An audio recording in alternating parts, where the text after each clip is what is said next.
A warning on this Wednesday from the CDC as hundreds of people across more than a dozen states have recently become violently ill from a parasite. It causes an intestinal infection that can be difficult to trace but easy to identify, primarily because it can take a week or more to appear as explosive diarrhea. The parasite is called cyclospora, and the infection it causes in humans is called cyclosporiasis. Fancy words for an illness typically spread through food or water contaminated with feces. This is important to know that after you get exposed to this parasite, it can take up to a week before you develop symptoms. Dr. Esteban Del Pilar specializes in infectious diseases at Bay State Health. He tells Western Mass News outbreaks of cyclosporiasis aren't uncommon around this time of year, but this one in particular is unusual because of the large amount of people infected. Recently, cases have been popping up all across the U.S., in some 17 states from Alaska to Louisiana and right here in Massachusetts. In Michigan alone, health officials say cases have grown to nearly 1,000 in just over 2 weeks. If you look at all the previous outbreaks and most human cases, you can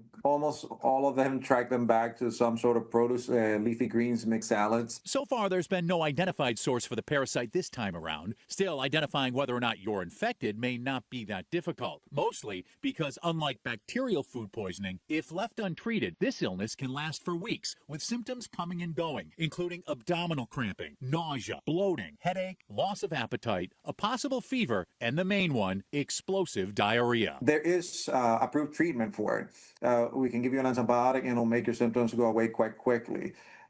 We don't typically suggest that people write this one out because it can take weeks, sometimes even months in some patients before the symptoms completely go away.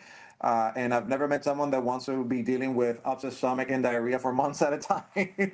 Dr. Del Pilar suggests staying hydrated and calling your physician if you suspect you may be infected. As for spreading it to others, that's the one upside, since chances of that are slim. Its ability to transmit from person to person is not really there, so that should give us some peace of mind that it shouldn't spread like wildfire. Now, there are some things you can do to minimize your exposure to cyclospora, including washing your produce and, if possible, cooking it as well.